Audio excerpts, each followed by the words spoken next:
Finished training for the day? Time to fight post-workout fatigue with Core Power Protein Shakes. They're packed with 26 grams of high-quality protein to build muscle and electrolytes to help hydrate. The nutrition you need to help your body replenish, rebuild, and repair post-workout so you can power on to the next one. Champion your recovery with Core Power. Visit corepower.com to learn more. Breathe deep. Imagine your legs more limber in Duluth Trading Double Flex Denim.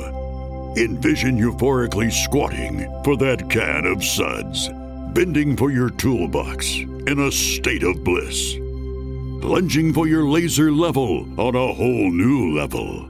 Relax and allow the flex to fill you with ability. Find your inner flex in Double Flex Denim only at Duluth Trading. Lowe's knows how to help make your home holiday ready for less. Get Select Style Selections vinyl flooring for just $1.99 per square foot and have it installed before the festivities begin. Our team can help you every step of the way. See a Lowe's Red Vest associate or visit Lowe's.com/holiday install to get started. Lowe's, we help, you save. Basic install only. Date restrictions apply. Subject to availability. Installed by independent contractors. See associate for details. Contiguous U.S. only. Join us on this week's Rewind, where we take a look back at how we started with 16 teams on September 20th, 2024. And here we are, 8th of June, 2025. We're down to 2. Let's do the rewind.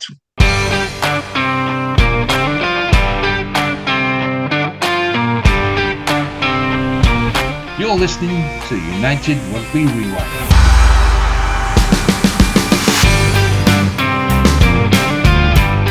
Welcome to this week's Rewind with me, Lee G. Hugh hasn't aged and put a few pounds on. I'm back for 1 week only, I can assure you. Joining me as per normal, but you know what I mean. Adam, Ben, and Mohammed. Good evening, gentlemen. Good evening. How's it going? So I'm going to try and do my best Hugh impression as we go through, but reality, I'll get my son's. There you go. I've got a trendy little baseball cap. I've got no fake. I don't want to see that ever again, Lee, please.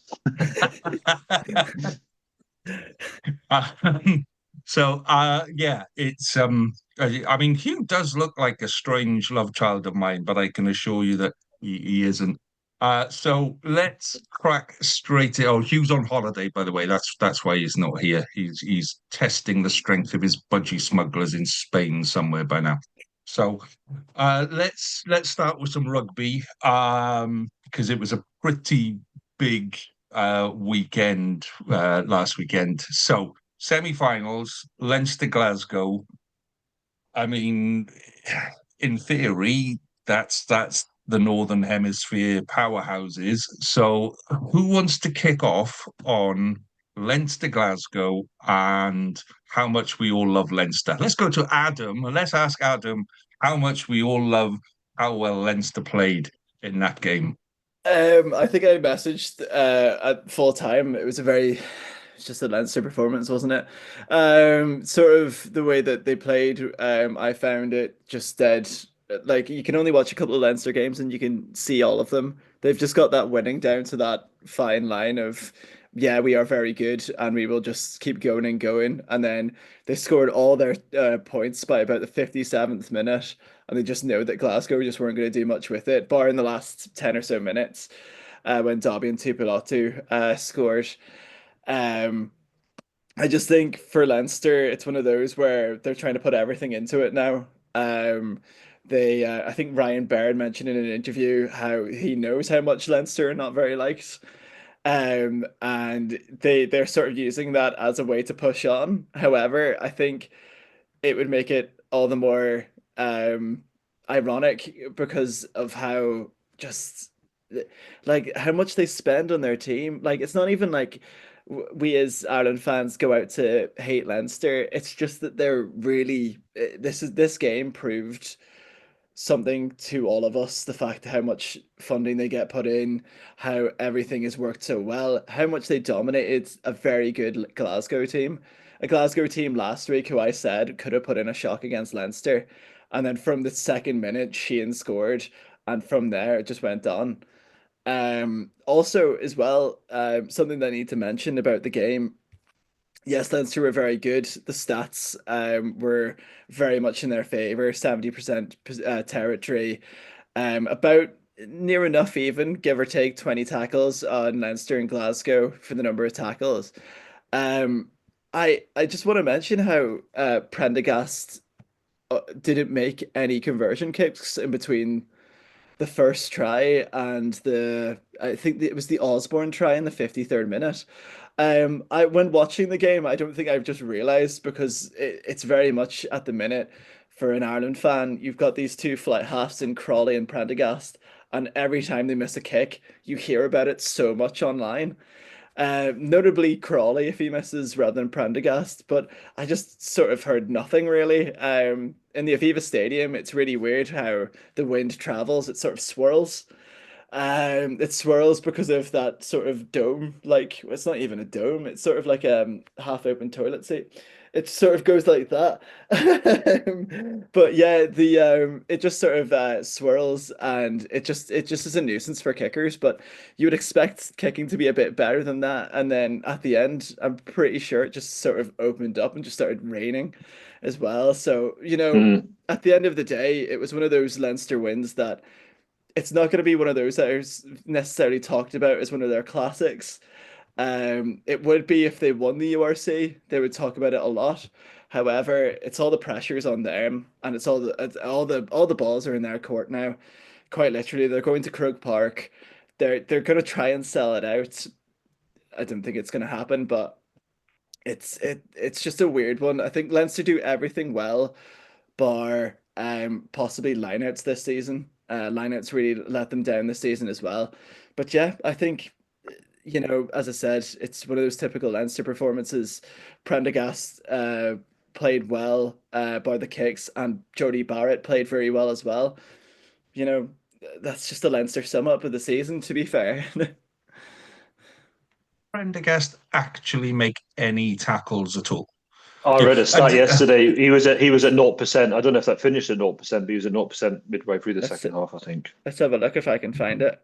But I don't think I'm he's not the he just isn't. I think with Prendergast, and the issue with him is, especially this year, because it's his breakout year, is that everyone's put in so much pressure on him. And I think I've said this probably every week I've been on this podcast, but I call it the Harry Byrne effect.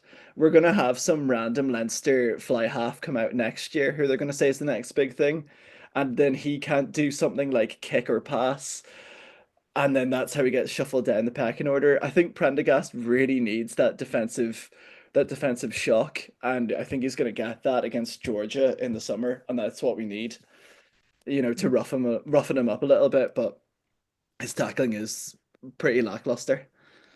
Well, to be honest, if Leinster are running at you, and the chances of you having the ball and planning any move at all, we go, do you know what? When we've got the ball, we'll isolate the outside half and we'll run at the outside. That's just not going to happen, is it? Oh Let's be no, fair. That's not going to happen.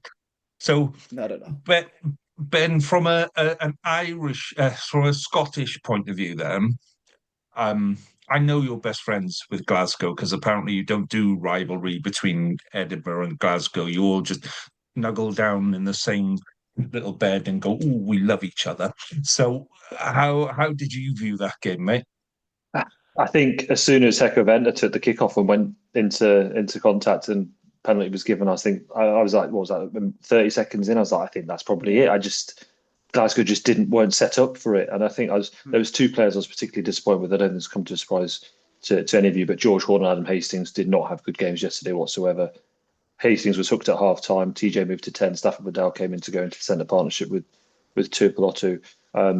I don't think the front row can come away from that game with any particular, fond memories. They were all hooked at 44 minutes. Leinster just played really, really well, and I think Gibson Park in particular yesterday, those skip passes, I think the second try and I think the fourth or the fifth try when it went across the middle of the park, that's just world class 9 play. And I think only Dupont and Gibson Park are capable of playing like that at the moment.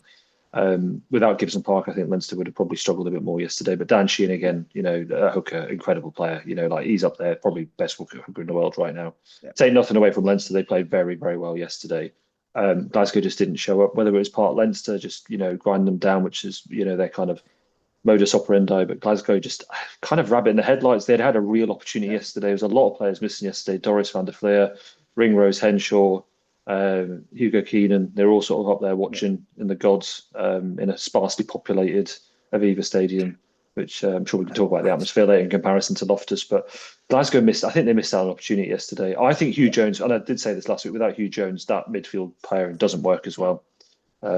Because the problem is you're moving TJ up to 12 and you lose that playmaker at 10, because I don't think Adam Hastings is good enough as a starting 10. And then you don't have Jones off the outside of Tupelo. Tupelo went to 13. I think there was comments made yesterday. It was in order to kind of neutralise Geordie Barrett. It didn't work. Glasgow's plan A, and I think their early plan A, was to target Prendergast in contact off the first phase. Yeah. And it worked a little bit, but it didn't work enough. And the width play yesterday wasn't good enough. And George Horn was he had a couple of knock-ons and his confidence went. Hastings' kicking wasn't great. His confidence went. And that was it, really. But a strong Leinster performance. Can't take anything away from them.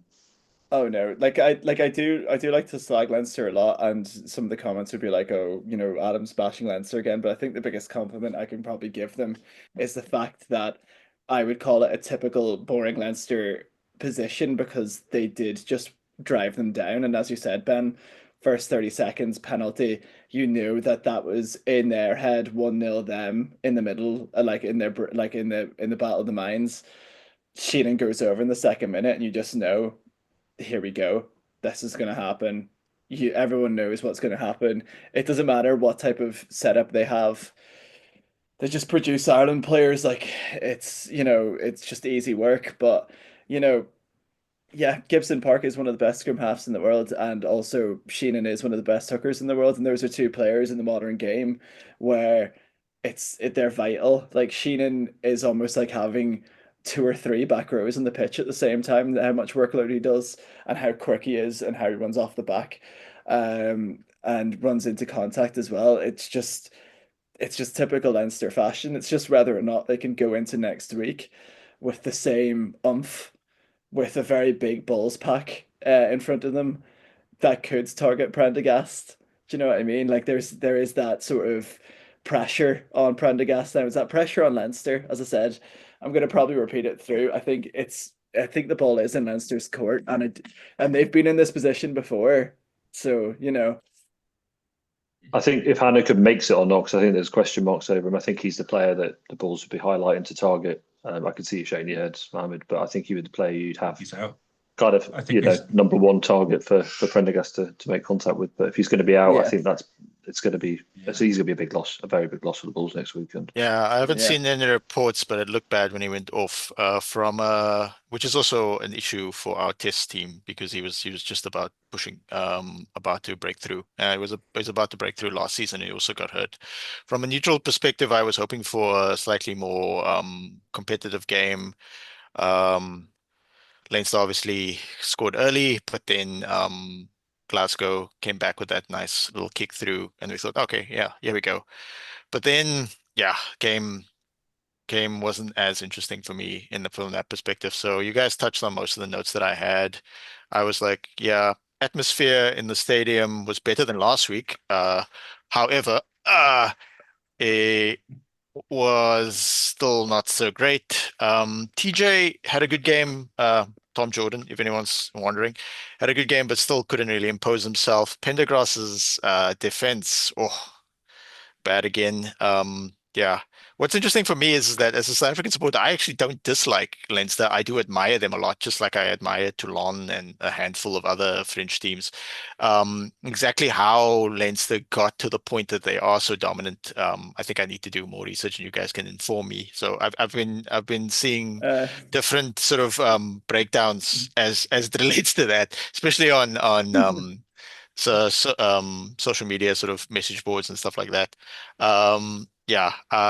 Adam Hastings, I wanted to give him a chance. Remember the Sharks burst him in the Challenge Cup final last year, and he didn't do so well for Gloucester then as well. So he didn't impress me in this game in particular. I can't say that I've watched them a lot this season. Yeah, I think those are my thoughts as it relates to that. I wanted Glasgow to win, but I knew it was a long shot. Yeah. So just to clarify for everyone, so Ben's not be for those of you watching on YouTube, Ben's not being rude, but Ben, point out where you're watching the tennis right now. Just point to us where you're watching the tennis. So that's why Ben for those of you listening, every now and again, Ben kind of leans back from the camera, has a little look over to his right and goes, oh, and then comes back in because the tennis final is on.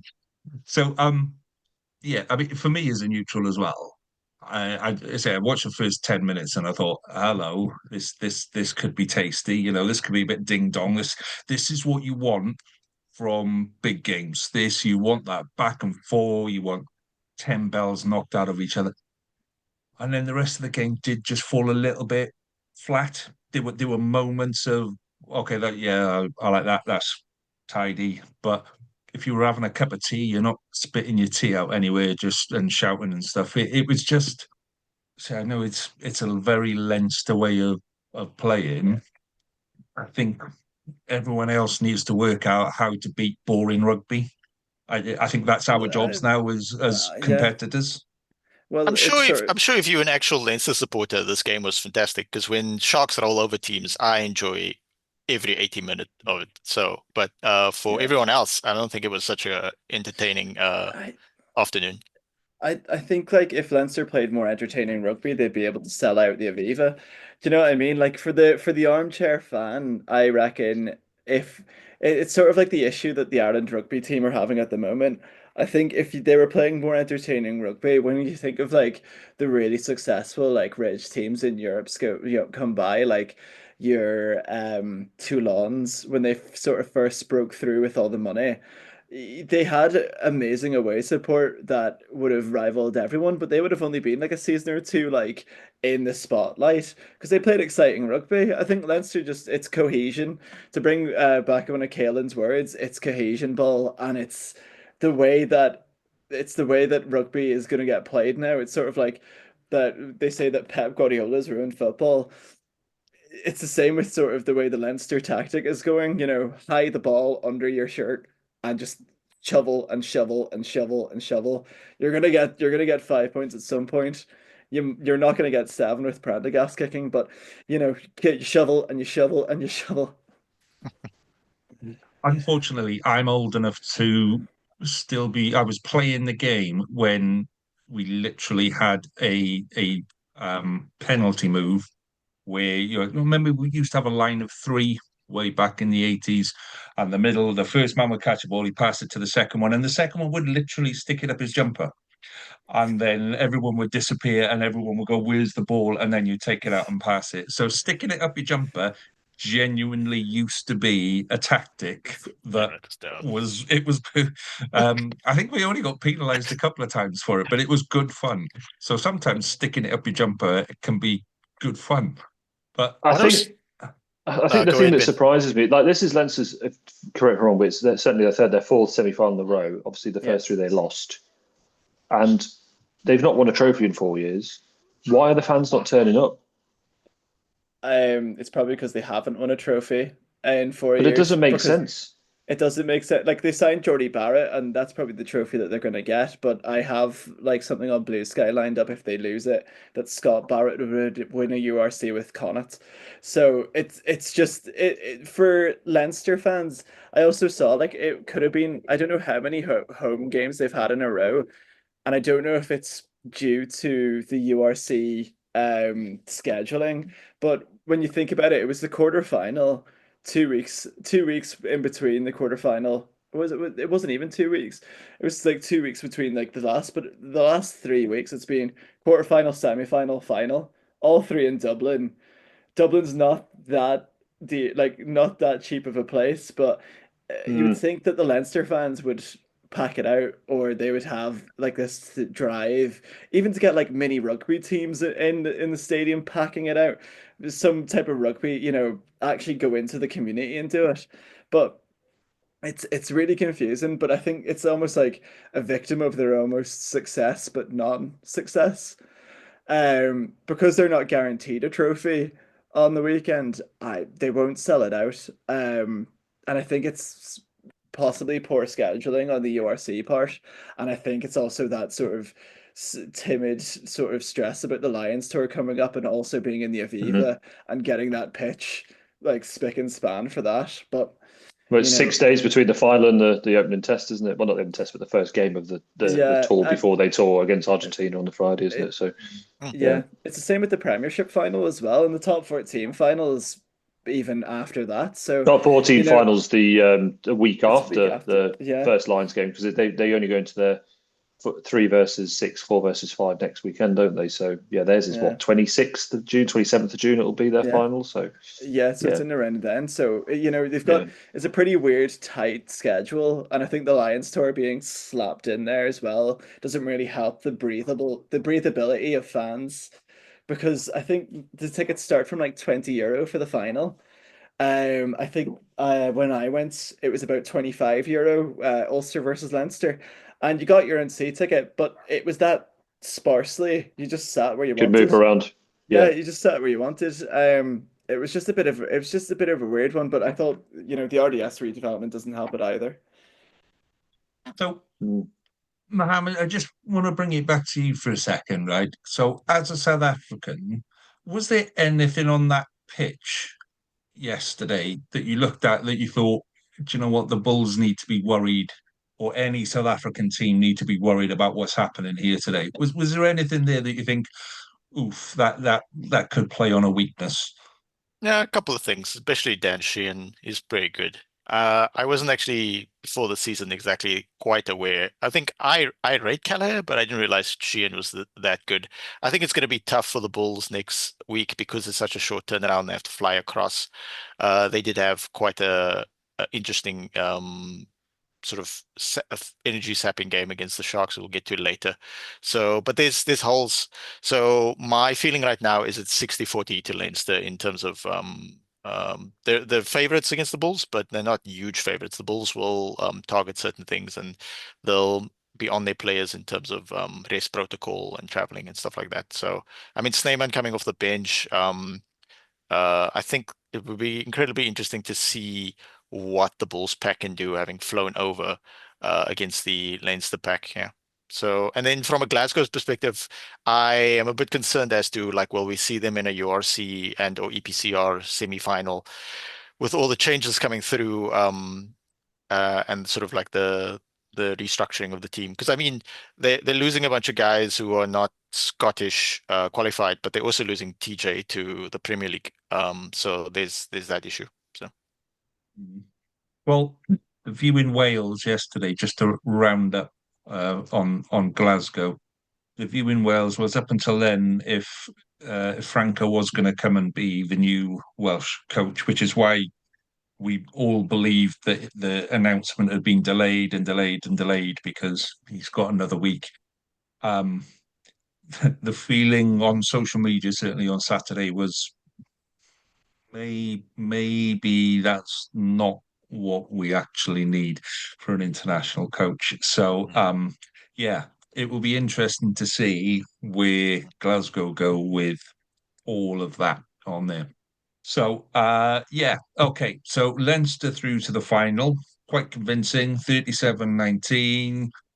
Then we hit Bulls and Sharks. And just in terms of the spectacle and the atmosphere, the feeling around that game. So, Mohammed, what did you make of that game? Talk us about the outside of it first, the feeling and all of that, and then talk about the rugby. I was excited for the game.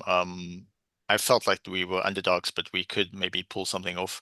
The atmosphere was great. There was, I wrote this down, 47,000 people, 47,214. Yeah, we gave it a go. It was far more close than the previous semi-final. But unfortunately, we didn't take our chances. It was very interesting because we beat them in a Currie Cup semi-final, which we shouldn't really have lost, but they weren't taking it that seriously. That Currie Cup semi-final was basically the super I was about to say Super Rugby, the teams having their preseason somewhat disrupted and using it like as a preseason game. So the Bulls didn't take it as seriously as we did. The game actually came down to the fact that we kept tackling Johan Goosen, which is a tactic Leinster might want to employ next week. And then he was so hurt that he couldn't actually take a penalty kick that was reasonably kickable. It was quite far away. And then Boeta Chamberlain, who had just left the Sharks, for the Bulls, stepped up to kick it, but he unfortunately missed the kick. He's not that good at kicking, but he is very good at passing. So we went with that, and then we were lucky to beat them twice in the round robin stage of the URC this season. Well, one game we outplayed them, and then the next game they really should have won. But the game they really should have won, they had a lot of chances and they didn't take them. Whereas the same thing happened here with the Sharks, because the Bulls started really well, but then they had a lot of ill discipline and our physicality did fade towards the end. We did try sort of a tactic of like saying Lorenzo Julius was going to be on the bench, but then we last minute we swapped it out for Manu Tutuka, Vincent Tutuka's younger brother, and who actually came on and made quite an impact. He actually came on at halftime, not somewhere during the game. So those factors, and effectively when the Bulls went back to 15 men and it was 15 versus 15 and it was the last 20 minutes, that's when the Bulls shifted into what they were preparing for all season. Is that my view is that they were focused on winning the URC because they hadn't done it before. This is going to be their third final. They lost it to the Stormers in the first season. They didn't make the final in the second season, and then they lost it to Glasgow at Loftus in last season, so the third season. So my view is that the Bulls were like, look, we have the squad. It's got good depth, but what we're going to do is we're going to try and win the URC and see how far we can go with the EPCR tournaments.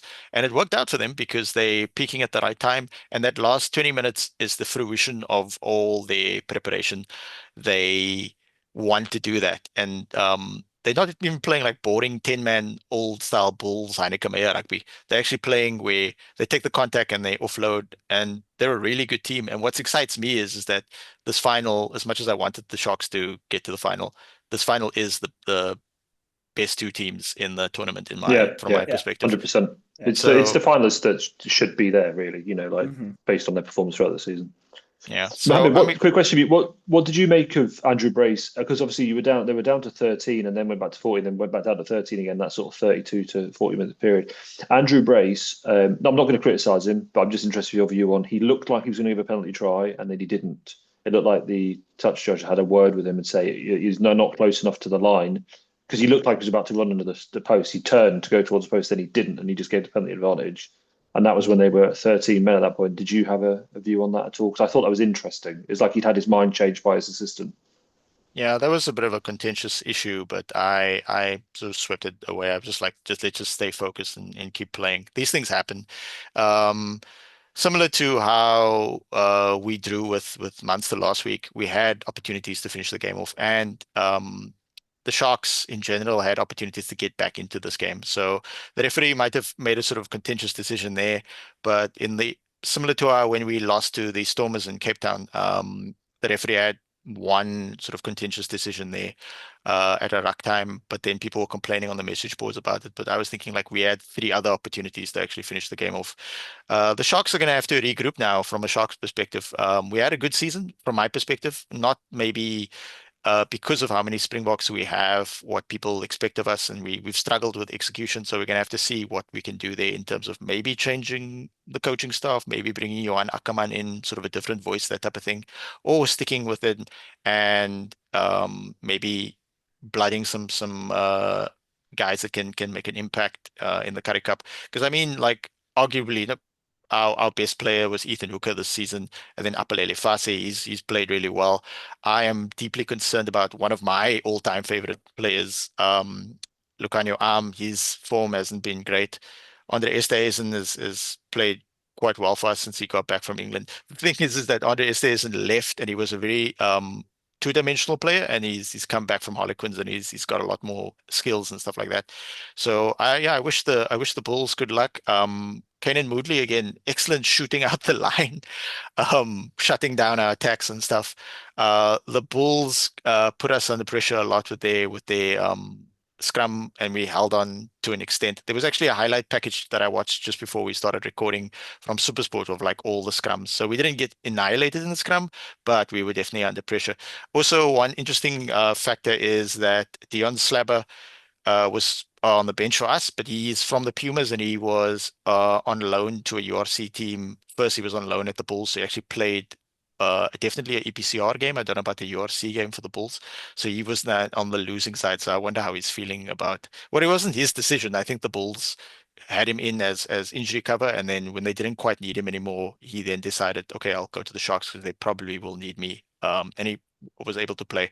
So the thing about the Bulls also is that they've been building this team for a while, and the point I was trying to make for a while is that they're very similar to, they've got wealthy benefactors. They've got two really wealthy people in South Africa paying sort of for the team. So I think they're probably, I suspect they're spending more than what they generate, but these investors are happy to do it. That's now Johan Rupert and Patrice Motsepe. But the thing about the Bulls is that they remind me of the Chelsea football team if the owners stayed out of the way of the manager. So because Jake White knows what he's doing, he's somewhat controversial, but the thing with Jake White is that if you let him do what he wants to do and innovate, he'll probably win. And what the Bulls are doing is they allow Jake White to build this team of all these like mid-20s guys who are physically dominant and stuff like that. So they have good depth. Most URC South African teams have players, but the Bulls have the type of better squad balance that bodes well for what Jake White called the URC is a marathon, it's not a sprint. So yeah, they are reaping the reward of their investment. Yeah. Not to say that the team doesn't have weaknesses. All teams have weaknesses. It's impossible not to have any weaknesses, but they've got a solid squad. Way more balanced than the Sharks. So, Ben and Adam, so you're looking at it as a neutral then. I mean, is there a little bit of jealousy? So, Ben, I'm going to ask you first about the atmosphere, and are you jealous of the atmosphere? And then, Adam, I'm going to ask you about did you laugh when crikey, the scrum half Jaden Hendricks. Nuts up the kick. So because the entire social media of Ireland seems to have turned to Munster for a couple of minutes here. So Ben, atmosphere, the view of the game, your thoughts on the game? I wrote in the group chat yesterday, and Hugh quickly came back and said that Dan Bigger said that's one of the most intimidating environments he's played, and he's played everywhere, hasn't he? Pretty much every big stadium across the world, north and south. I just love atmosphere when it's just so. It was electric yesterday. You could feel it coming through your television, which was the complete opposite of what was going on in the Aviva, and you could just see how much it meant to those Bulls fans. They've been to two finals, they've lost two finals. Whether one was in Cape Town, one was there, at Loftus last year. And this is the third opportunity for them to go, as a way. If I had the opportunity to switch grounds, I'd want it in Loftus, just, because I think it will be a better spectacle. I think the atmosphere will be far better. I think the stadium is better for club rugby. It's slightly smaller. It's packed in. It's old school. I just think there's something about that atmosphere yesterday just really, really kind of like electrified my viewing of that. And it just adds that extra 10% to your enjoyment, just watching a game like that.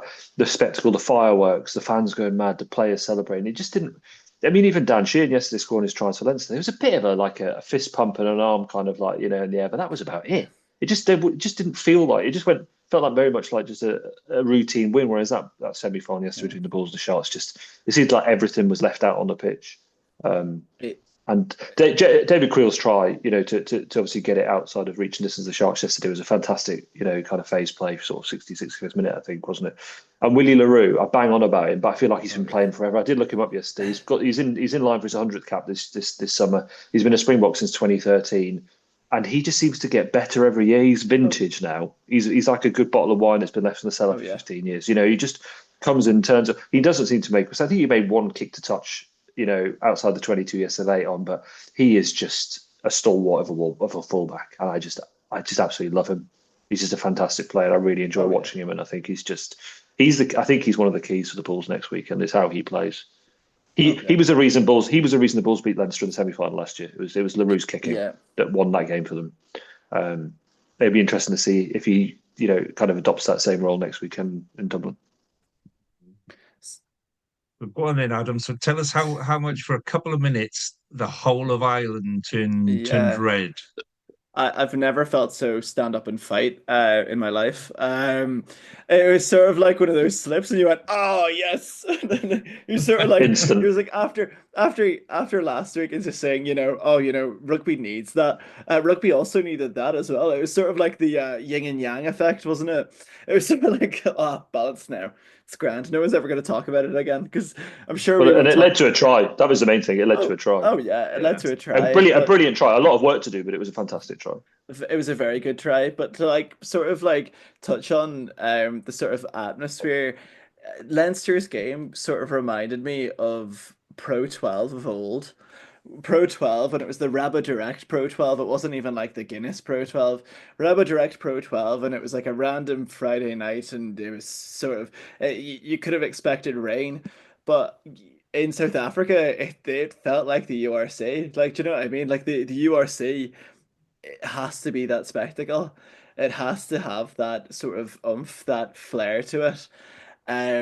Not to say that Glasgow and Leinster they have the talent on the pitch, but like you look at the South African teams, like Mohammed said, like how balanced Bulls are, or on paper the Sharks should be so much more of a balanced team.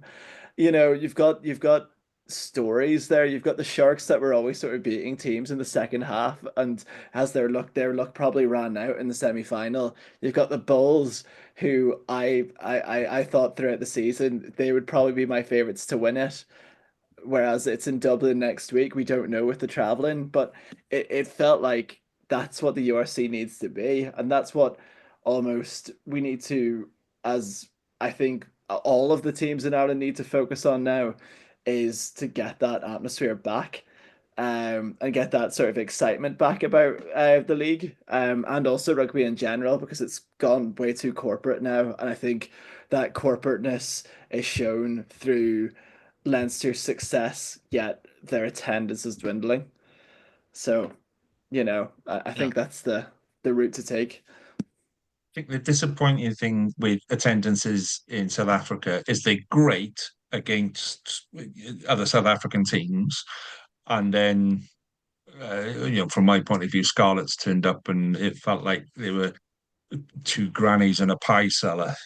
Just because the stadium's Yeah. massive, so you can still put 15, 20,000 in there, and it still looks half empty, sort of thing. So, yeah, it does kind of It- feel like Yeah, that's the It's other edge of only the sword. We have such big stadiums that when we don't really fill it out on TV, it might not seem that atmospheric. That being said, I was at the Stormers game more recently, and there wasn't they didn't open up the top part, only the bottom part, and it looked decent on TV, but it felt great in the stadium. Quick thoughts on Hendricks. Both Hendricks brothers slipping. One slipped trying to take a penalty or conversion. There was some poor kicking. But what's interesting is that none of the Bulls, even though the Bulls kicking wasn't 100%, they did miss penalties and conversions. Um, none of their guys slipped, so they must have selected the right boots. Studs, I'm not even making a joke. Like maybe they It, they did, because I mean it was quite slick. And Valeru, we're talking about a 35-year-old guy who might not. It's like the game plan. They know we can't use this guy as a tackling bag, that kind of thing. But the fact that the Bulls are smart enough to use Villy to his strengths, because I mean, this guy broke through at Boland. I forgot about that part. I thought he broke through at Griquas. So he basically worked his way up the South African system. I can't remember uh, he played for the what, Cheetahs for a good while, didn't he? In yeah. Pro yeah. And he Super broke through Rugby. like way Yeah, before. I was trying to see now which Varsity Cup, because Varsity Cup is actually now like where people break through, and then they go to like Griquas and that kind of thing. So there was no Varsity Cup. So he went Boland, and then he went upper level to Griquas, although Boland and Griquas now are quite similar. And then he went to Cheetahs, and then from the Cheetahs he went to Japan, yeah, first the Sharks for short stopover, then Japan, then then Wasps, Wasps. then back Wasps, to yeah. Japan, and now at the Bulls. And then his contract's up this into the season, and Bath are throwing money at him, and then the Bulls threw more money at him just to stay. But so yeah, we have to commend him. He's still got a few Yeah, games left for the. I'm sure he'll play a few more games for the Springboks. Will he make the World Cup? We'll have to see. But the way Rassie Erasmus definitely. manages and rotates and still able to win so many games is just excellent. So yeah, Yeah, excellent. I think all this video, the radio chat, I'm gonna have to speak about the former Ulster player Marcel Coetzee and the fact that he's also 34 and still making those type of hits and still making those type of plays as well. He's unbelievable in that sense as well. I think all those sort of fine wine players in that Bulls team really make them with that healthy balance of the talent coming through. Um, yeah, I just have to give my plaudits to Marcel Coetzee. He's just a great rugby player. Okay. Well, we'll park that game there. It was the better of the two games to watch, and we'll have a little look at the elite team in just a moment before we preview the final and we look at that. But before we do, so I've got pod news, and I know Hugh doesn't do this because he don't.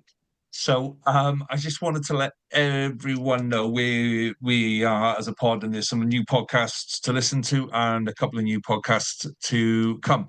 So the first one, if you're a connoisseur of world rugby and you're one of those people that kind of goes, do you know what? I don't care where it is as long as it's good rugby. Well, we've got a new pod for you called the Mall Street Journal, which is all about the MLR. And I'm going to be honest, that came after about an hour of me and Hugh banging ideas back and forth, and we just went, should we just ask AI? And that was like the third one that came out, and we went, okay, yeah, that the Mall Street Journal, I like that one. So yeah, that one's going to be up and ready in the next couple of weeks. And then, so for those of you that don't know, like the history of the Rewind and the Rewind coming out of RAP, RAP is a Welsh Regional Rugby Appreciation podcast, which is kind of where it started. And the whole point of RAP was it had one presenter from each of the four regions, same as we do here. We'll try and have like a balance. You can be as biased on your team as you want. It doesn't matter because there'll be three others that'll tell you you're being a dickhead. So we kind of wanted to do that and replicate that in South Africa and Ireland. So that's what we're going to do now. Now, Ben, if you want to try and do it in Scotland with two, we're going to struggle, but I'm more than willing to give it a go, mate. I'm more than willing to give it a go. But for now, I'm going to focus on South Africa and Ireland. I think that's So, fair enough. I think based on the YouTube comments that never mentioned either Edinburgh or Glasgow and all focus on Ireland and South Africa, I think there's an audience in those two countries over Scotland quite significantly. So so yeah, what you're saying is if enough Scotland listeners put a comment on slag that me off. says, yeah, if we can do that, Do you want yeah. me to generate something? Blair Kinghorn is a very good rugby player. Yeah. No, no. Ben's comments regarding da, da, da, da, da. Yes, put all of that below. If we can get enough comments, Ben says he'll do a Scotland pod. So Mohammed and Adam. So let's do Adam first because we've kind of got half of a presenter team together and maybe a Yeah, couple more. But if anybody wants to throw a couple of names together for probably Connaught is the one we're going to yeah. struggle with, isn't it? Possibly. I'd say that Caelan is probably the most well contacted person in the Irish rugby circles. So we'll try and he found me, to be fair. So Yeah, we'll Oh, find yeah, he did. something. are we allowed to mention Scully's name on the podcast? Isn't he like Voldemort? Oh, the Leinster supporters are going to be so upset. Yeah, Persona non grata. Yeah. yeah. Yeah. So, but the bit we're struggling with the Irish one is a name. So, if anybody wants to suggest a name again down below there somewhere, the one bit that we're not allowed to use is Oh, yeah. three Anything involving any type Leinster of yeah, the three proud provinces plus and Leinster. Leinster. We That's all hate great. Leinster. Yeah, no. That's So we're very much going to have a podcast with at least one pro Leinster presenter just to keep everybody happy. So everyone that types and gets really angry that somebody said something against Leinster, come we'll on have then. someone. We'll have someone to Now's balance your it out. Yeah, As long as you're exactly. friendly and not artificial intelligence. Maybe that's the problem. All of Leinster's fans are AI generated cats. That's where they are. Um, okay, so we need a name and we need a presenter as well. So in South Africa, Mohammed. Now I'm quite liking the fact that we've got three teams with animal names and the Stormers. So I'm thinking like the rugby animal or something like that, and the Stormers. So oh hang on, Adam's had a thought. Adam's had a thought. Go on, A storm at a zoo. a Stormers. Hmm. No, you'd have No, been better okay, off staying no, quiet, God, mate. shit. Okay, yeah. Let's have them vote at the bar. We need to I'll just generate leave the more call, lads. I'll leave the Yeah. interactions call. in the I'll leave the comments. call, lads. Hmm. I'm sure our viewers will come up with some interesting stuff, and listeners. Mm, But yeah, and the viewers in the comments. mm. We're gonna see a lot of stuff related to braai and biltong and stuff like that. So yeah. Yeah, and a lot of this is going to be you explaining to me what on earth it means. But I'm more than happy to go down that route, mate. But we need presenters, don't we? We need presenters from South Africa, either based in South Africa or based in the UK or anywhere around the world, apparently, because that's the world we're in at the minute. So if you're up for it, then yeah, this is the place for you to come. Just get in touch with us, drop us an email, drop us a message, or just shout some abuse on YouTube and say, I can do better than that, guys. And yeah, we'll be down for it. Yeah. Maybe that's the name of the Irish pod. I can do better than that, you bunch of tossers. It might go, it might roll. Are we gonna put So, the email in the comments in the description in the video? yeah, because I'll be honest, I've forgotten it. I can Yeah. I can I can try and give it out, Mm. but there's a strong chance I've forgotten it because I don't really use. I, Oh, hang on, Adam's had another one. Go on, mate. so Go on. we've got on the ball, so why don't we do a complete opposite off the ball? We do a rival podcast and we go straight for them.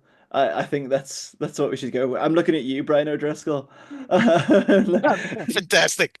That's in the target way up there, man. Right. Okay. Let's see what the reaction to that one is. Yeah, I mean, I Right. called out Martin Keown last week, so it's only fitting that Adam call out Brian O'Driscoll this week. Yeah. Yeah, keeping Bod. it real. Right. Before we do a quick preview of the final, I just want to share this with you guys. So this has come out this week. This is the Elite 15, essentially the team of the season. So I mean, it's quite balanced, to be fair. There's a good mix of everyone apart from Italian teams in there. So, who wants to have a look at the front row? Who wants to? Is there anything in there that jumps out at you guys and you can go, ooh, that's debatable. I'm gonna go no then. No, I I think don't think so. I think I don't think so. Ben, it's shoot to you. You haven't been in. I think if we're looking at the whole squad, I'm just a bit Craig Casey Mm, over Jameson Gibson Park. Maybe that's the one I'd be a bit. mm. I think Casey's played Yeah, more URC games but I'd in say, but based on general. URC performance, then yeah, I Yeah, think Casey gets the nod. Yeah, I think Osborne at 15 is a bit weird because there's more 15s that actually played 15 consistently in the URC than Osborne. Mm. Like if he was like at 12, you'd have kind of been like okay at it. But the fact that Blair Murray's at 11 really confuses me as well. yeah, It's that does actually. very Yeah, very bizarre. It's sort of like a tick box team. Like is it based on the top 100? Is it the same AI thing that It I'm also must be. wondering that because we don't know exactly how it was selected. As it relates to the front row, it's very interesting to see Jan Hendrik Wessels, who can also play hooker, is the selected starting loose head. And I think he's earned it. The Bulls have been very consistent with their front rows and their packs and stuff, especially in the URC. They did rotate somewhat for EPCR, but they've also been quite lucky in terms of not getting injuries and stuff like that. Walco Low at tight head is an obvious choice. I mean, even Vincent Koch from us did a play that much. Well, maybe play as much as Wilcolo, so I can't argue that. And then obviously our colleague Hugh has constantly reminded us that soon to be Springbok Manus van der Merwe, former Cheetah, will has had a really good season. Yeah. So yeah, that's the front row for me. See, I'm looking at this and I'm going, okay, we've got Marnus at hooker. We've got Tad Burn, who technically wears the red of Munster, but in his heart, he knows he's still a Scarlets player. We've got Jack Morgan at 6, which technically he's a 7, but he's played more 6 this year. Again, he may be wearing black, but in his heart of hearts, he knows he's a Scarlet. And then we've got Blair Murray at 11. So that's 4, and I'm reckoning that's a Scarlets dominated side, boys. Do you know what I mean? I'm reckoning Scarlets got. Yeah, it's so interesting how every week there's a team of the week, and I think it was for the Champions Cup this year. We lost against Bordeaux quite heavily, but we still had like 3 players in the team of the week based on like player performance and like statistics wise. But and they actually like made that known. They were like, here, this is why they're in it. But like they sort of just released this Elite 15, and they were kind of like, here you go. We don't know what the requirements were. Here's just a bunch of good players that you'd be like, yeah, fair enough. A couple of ones that you're like, in the positioning, but I find it just dead interesting. I think they have. You know when? Go on, Ben. Go on. I think like Adam said, is it a team based on individual positions and the players they deem best in that position, or is it a team based on cohesion and balance? I don't know. Is that Tom Farrell that's at 13 there? Am I getting that right? Yeah, it's Tom Farrell. Yeah, 13. Not sure. There's been some better outside centres. Yeah. Look, these are all quality players. It's just a bit ambiguous as to how they were selected. I think it's probably top 100 and or how much you've played in that position. But even that doesn't quite make sense with Jamie Osborne there, because I think of Jamie Osborne more as a 12 type thing. Well, you played there yesterday in the centre, didn't it? Centre yesterday. He played outside centre yesterday, right? Yeah. Yeah, he played 13. Yeah. So yeah.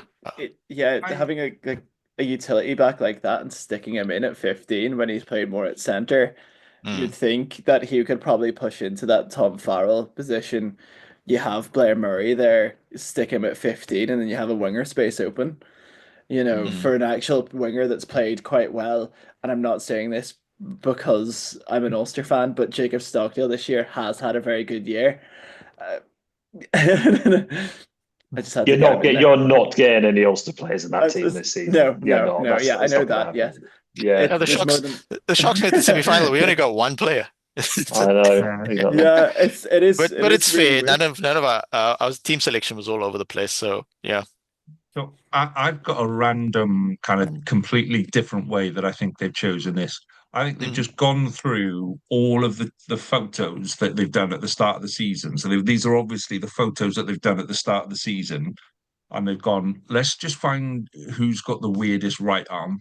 Let's just find who's got the weirdest left arm. Blair Murray appears to have his fingers moulded together. Craig Casey looks like he's straining to take a dump. And RG Snyman's just gone in and gone, I'm not doing anything fancy. Take the photo now. Do you know what I mean? I have no idea what Tad Burn is doing in that photo, because that looks like he needs help. Do you know what I mean? It's the Marcus Rashford. It's the it's when he scored. He did we looked up some of the photos because it was my first podcast and we were speaking about Ulster, and we found out that some of the URC photos, like Mike Laurie and Balakoon, are holding like basketballs, and you're like, Mike Laurie, who's the best part of 5. I'm not exactly sure of his height, but he's quite small, holding a basketball. It doesn't figure, does it? No, it really doesn't. No.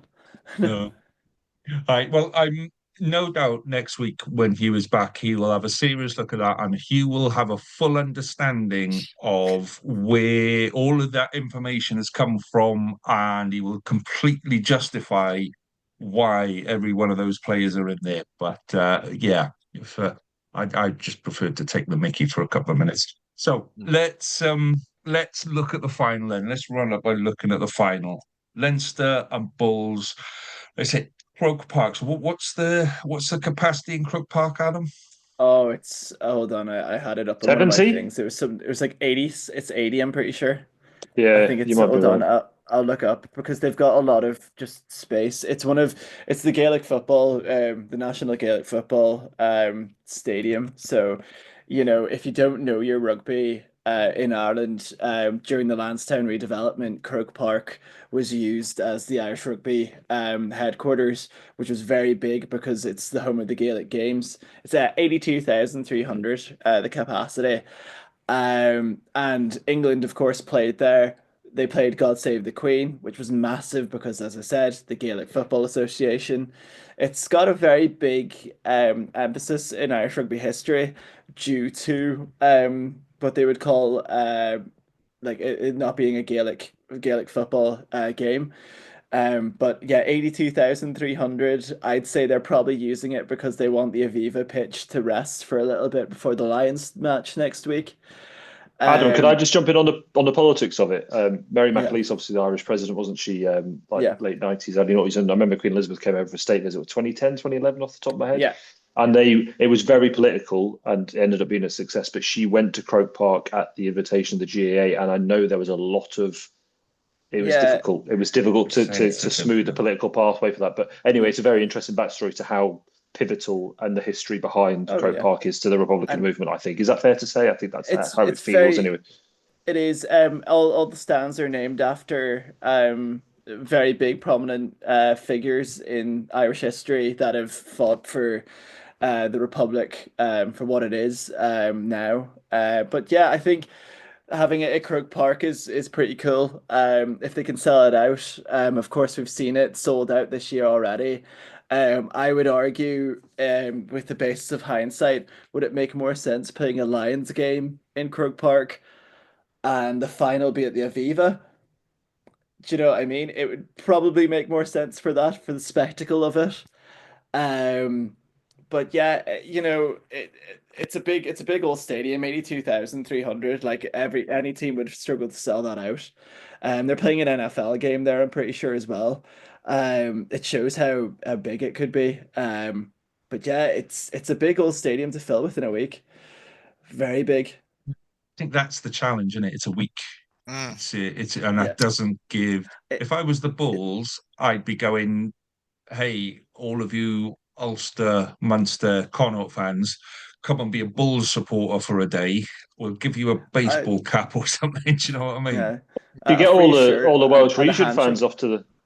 Do you get all the Welsh region fans off onto the ferry at Holyhead or Fishguard? Just get them over to Wexford or Rosslare, and then straight up the motorway to Yeah, I Coker. mean, Yeah, we'd fill what 10,000 of Imagine, those seats. imagine. We put all four of us together, and I will just mention, young Ben, that you forgot Pembroke Dock, which is my hometown, which is also right. a ferry town. So I see.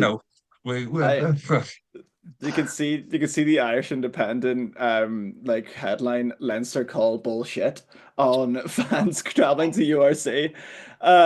Like fans traveling to URC, but you can say like I just find it so mad. I think as well it shows a big issue with the URC and the planning of it all because when you look at like the Champions Cup and they would always say they would from the get-go be like, here's a stadium, we're gonna do it. I feel like a way that they could do it is that they do it north one year, south the other, no matter what the team, and they say it from the year. However, there is an issue there with South African fans traveling north, and it's two South African teams and two northern teams traveling south. It's just there needs to be a healthy middle somewhere, for that type of thing to I don't happen. think it exists though. I don't think there is a healthy No, middle. I there think that's probably the is. problem. There Is that, probably isn't. and Yeah. I do agree with you. I think because it is the only competition that is geographically as wide as it is. Obviously, Super Rugby's doesn't have that width anymore because you don't have the Jaguares, you don't have the Sunwolves, and you don't have the South African teams there anymore. So it is just Pacific Island teams plus the four Aussie teams and the five New Zealand Yeah. teams. Is that if you go to a set format, you do end up having potentially a final that would be sparsely populated. If it was, say, Glasgow, Leinster, and it's in Cape Town, or it's in Dublin, and the Bulls play the Sharks, wherever it might be, is that having that planning ahead is you just know it's going to fall. It's going to fall against you. It's just going to be the way the Yeah. league falls. To have a Yeah, neutral venue, and unfortunately, there isn't a neutral venue that is equidistant. I can't think of anywhere really that's It would sensible. be. There wouldn't Yeah, be anywhere really, would there? the solution would be to not have it immediately, similar to the NFL, where the Super Bowl isn't immediately after the Yeah. it's semifinal. 2 weeks. That Yeah, would, have a Pro yeah. Bowl, don't they? Yeah, Yeah. So then but also with the this, players can recoup a bit, that type of thing, because the Bulls are but now with the having to fly over. but with the season structured the way it is, Mm. it's impossible. I don't know. There is one less weekend in the Six Nations next year because they're cutting it to 5 games over 6 weekends, aren't they? I Yeah, think there's and only one of one them being on gap. a Thursday. Yeah, You know? whether there's a way of moving a week back and creating that buffer to then enable people to instead of all piling onto planes from Joburg up to Dublin, which probably will involve some Yeah. kind of changeover somewhere, I'd suspect, whether it's in London or whether it's Amsterdam or Paris or elsewhere. I've It's tricky. It's tricky. I'm looking up on Skyscanner. I'm saying for like next month in July from Dublin to Cape Town. And I'd say like if we said a month, you're probably talking. It hasn't really said anything yet because it's probably going to just break on me. But it's going to be something like a grand, let's just say, on how much. Yeah, sorry, there isn't any flights that match your filters. It's all like if the URC's, it is a big team led league. Um, and it's worked so well for so long, but we're starting to see a bit of an issue with attendances because it is being like this. It's just, But it is the first final in the North out of the 4 seasons so yeah, far. So there's and that difference there. This is a Northern Hemisphere final. The last three have been in yeah, Pretoria or Cape Town. So I, yeah. the South do finals really well because you have that dramatics and you have the likes of Glasgow and Munster lifting trophies in South Africa, which is iconic for the league. Do you know what I mean? Yeah, and like Treviso in the Rainbow Cup, you have like those type of moments where you're like, yeah, people do forget that Treviso have won a trophy. Let's say it doesn't exist anymore, but Treviso have won a trophy in the last 5 years, Yeah, and they that's beat the Bulls, wild. right? But what Yeah, was they beat the Bulls. Yeah. what was the venue for that game? It was in Treviso. Oh yeah, Yeah. yeah. Yeah. But So because was it empty It stadiums was because of the it was what? COVID. Yeah. Oh Yeah. yeah. Yeah. Oh, okay. Yeah. yeah. Um, yeah. I had a thought. I forgot. So let's talk rugby then about and not necessarily crowds and what have you. Just on a pitch, let's put it on a neutral pitch wherever it is. Who comes out of this on top out of Leinster and Bulls, and what are we hoping for? What would be the best kind of scenario, the most interesting game to watch, and what we actually expecting to see? So, Mohammed, you get first crack on that. So, what would you hope to see this weekend, but what you actually expecting to see? Yeah, I hope the Bulls win, even though I don't support the Bulls and I have some misgivings about them. But people think we dislike Leinster. I kind of dislike the Bulls, but the last African team in the tournament. Um, and the stuff I dislike about was more off the field stuff. So, but they're definitely not necessarily favorites. Losing Hanekom doesn't help. They've already lost Ulrich Low earlier in the season. That's also a very bruising sort of guy who can play eighth man, play blindside, that type of thing. So it's be interested to see who from the Bulls sort of loose forward stock shifts over, because they've got Nokia playing blindside right now, and they've got the two young guys at lock, Visa and Van Heerden. So yeah, I wonder who's gonna step up. We don't really know who's actually fit from the loose forwards, but they do have. I think maybe I don't know if they still have Carl Brink in the thing. So for me, loose forwards is a big deal. Uh, yeah, I think it's going to be fun to watch whatever happens. I don't think Leinster are going to run the Bulls over like they did Glasgow over the weekend. The interesting thing is that the Bulls are still vulnerable, just like the Bulls are vulnerable at fly off because their fly off is good and he's got 60 minutes in him, but he's also quite old and he's not necessarily going to be able to tackle that much. And now he's flying over. Whereas Leinster are vulnerable because their fly off has got a lot of potential and he probably be world class one day, but he's still coming through the system. So yeah, Leinster likely winners, Bulls hopefully. So we'll see what pans out. Hopefully the atmosphere is quite nice. I don't know if a lot of Bull supporters are going to be able to fly across. I will say though that the Shark supporters I knew that went to Loftus said there were a ton of Shark supporters in Loftus this weekend, filling up that 47,214. So it's not just that the Loftus supporters in the immediate area in Pretoria and maybe just down the road in Joburg who fill out the stadium. But the thing is that you get Shark supporters everywhere, just like you get Storm supporters everywhere. So that's a big deal. So yeah, those are my thoughts. I'll kick it over to Adam now. Yeah, as the Irish correspondent, I think I would say Leinster to win it, but I also want to see Leinster chase a game for once. Yeah. I want to see Leinster in an uncertain chase and actually fight for a win rather than switch off. Well, they didn't necessarily switch off against Glasgow, but I want a panicked Leinster. I want a sort of riled up chasing a game Leinster. Like I'm talking Bulls go 2 tries up and Leinster try and push through from there. It like I think that's the entertainment that we want from this game. I don't think Leinster have like well the Northampton game aside actually tried to like push and chase for a game. And I think that's what they sort of need to push on to actually win a trophy. Like they've put it on cruise control and still won games this season. The Bulls are very good. I would say that like the Bulls deserve to win it as well. I think we've got two very deserving teams, two of the best teams in the URC up against each other. But I fully believe if you have the likes of Sheenan motoring, you have RG Snyman coming off the bench, you've got loads of those players in that Leinster setup that know what it is, know what it's like to win still, even though you've got about 5 or 4 years without winning anything. There's a lot of players that want to make their mark. The story is like Prendergast, as Mohammed said, a lot of potential.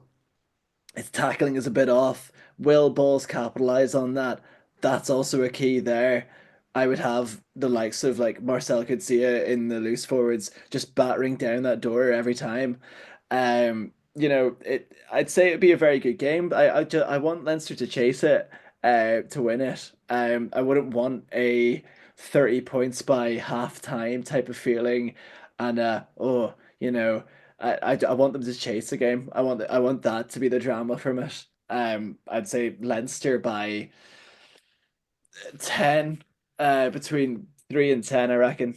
I'd say. Like between 3 and 10, because that's Yeah. like there are seven numbers in There's between there's three and seven 10. there is seven numbers between that, but then again, like I just don't want it to be like 40-0 and you'd be like, you just see Jordy Barrett walk over with the trophy going, I hope that money was spent well. Okay, Ben, your thoughts on the final? Yeah, I kind of concur with Adam. Really, I want to see lead changes. I do want to see Leinster change the game, chase the game. They haven't done that apart from the Northampton game, the semi-final a couple of weeks ago. I want it to be tetchy. I want it to be feisty. I want it to be just, I want to see just a really competitive final because the last three have been competitive. They've all been within, a couple of points. I think off the top of my head, correct me if I'm wrong.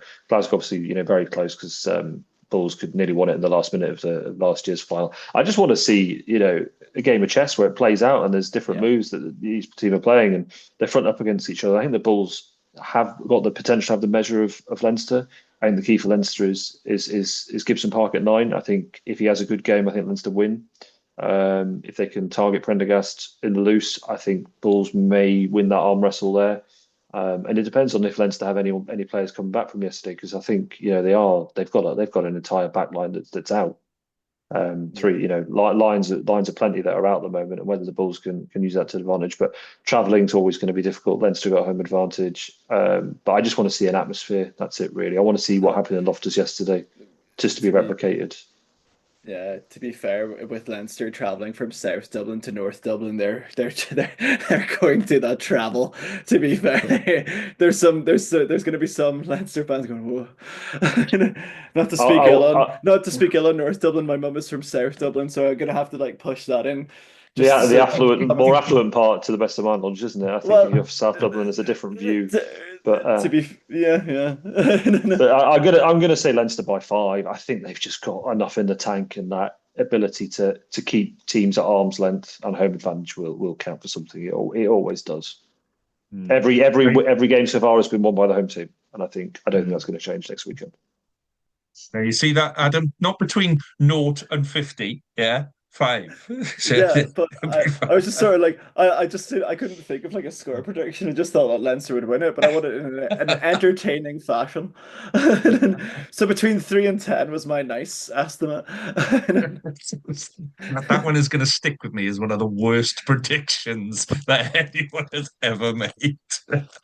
I'll happy to have that accolade. So for me, yeah, as a neutral, as a complete neutral with no foot in any camp, I just want to see a big game. I just want to see two teams going at each other, battering 10 bells out of each other, some fancy footwork in the back, some lovely passes, some lucky bounces.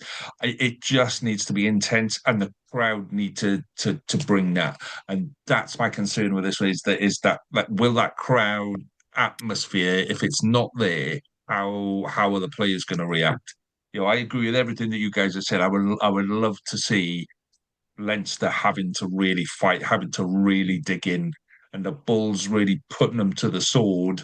And I don't know who is ref for this weekend, but you would not want to be the referee in the middle of that 79 minutes, and you're in front of the posts, and whoever needs a kick, and you're going like, was he off his feet?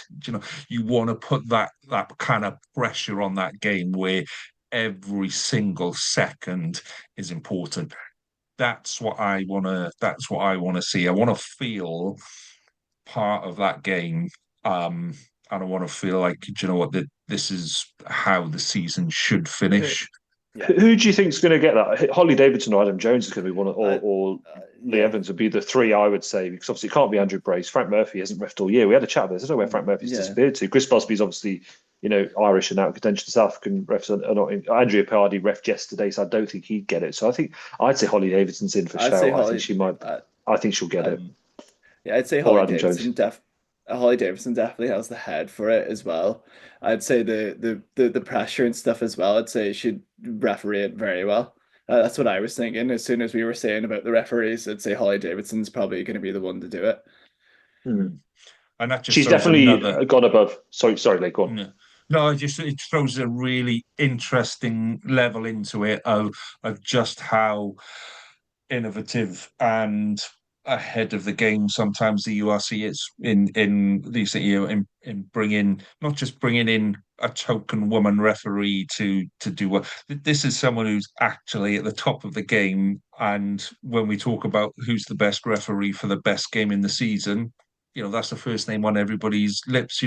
For me, that wouldn't have happened 5 years ago. That just wouldn't have been a thing even 5 years ago. So yeah, agreed. I'm really looking forward. She's gone past Mike Adamson in terms of best Scottish referee under the SRU, I think. It'll be her, Adam Jones, or Craig Evans. I think it'll be one of those three. I think won't be Craig Evans. If it's Craig Evans, maybe my foot is going straight through the screen if it's Craig Evans. That's just not going to happen. Yeah, I think he's all right, to be honest. But, anyway. Wash your mouth out, young man. Wash your mouth out. I'm aware that, Mohammed, I didn't get a score prediction out of you, because I was going to come back round after and go, okay, let's have your score predictions. But then Adam went off on a crazy one and just threw it in there right at the start. And then Ben went, well, if Adam's thrown one in, I'm going to throw one in as well. So, Mohammed, your score prediction for the final? I'd say Leinster by 7 points. Yeah. Leinster by 7. Okay. I am going to go Bulls by 4, because I think just coming up, it's going to give them, when you throw in the fact that you've got to travel that far, it kind of gives you a bit more of a determination. Yeah, we're coming all this distance. We're playing in their backyard. We're going to show the fancy boys how to do it, sort of a thing. Yeah. And I really hope that both sides really go at it and give us a game where you guys can come back and talk to Hugh next week and go, See, this is what we were talking about last week, Hugh. You and your budgie smugglers. Right. I do Can we say- I do commend Leinster for when they do it. I mean, they've got quite a few injuries right now, but the fact is that their depth is in such a manner very similar to the Bulls that the guys who have to step up, they do actually step up quite well. So that's something that, I mean, on the Sharks message boards, the discussion is like, how do we get to the level of Leinster, Glasgow even, Bulls, Toulouse, Toulon, Bordeaux, etc. Yeah, so it's a lot of introspection going on from a lot of teams this week. If I make a whole like score prediction, can we say that Hughes shows up on Bungee Smugglers next week? Could we do like a Gary Lineker? So if I say 22-15 Leinster, and if that happens, we'll get Hugh on the group chat. If that happens, it has to happen, then yeah, I'd say that's pretty acceptable if he's missed this podcast. Yeah. I'm just a little bit worried that does happen, and then I'm going to have to edit that pod and stare at Your you. discretion. I'm not sure I've got enough emojis to cover that kind of placement. Right, gentlemen, it has been an absolute pleasure for me to sit in and enjoy your company this evening. It's going to be an absolute belter of a weekend next weekend. So all that's left for me to say is I hope everyone has a really great week and enjoy your rugby. Cheers for now, gents.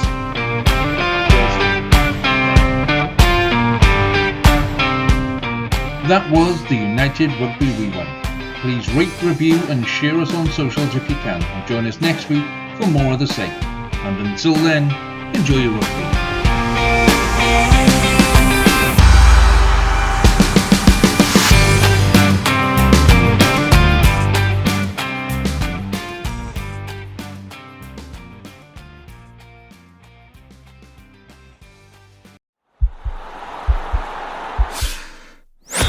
This podcast is part of the Sports Social Podcast Network.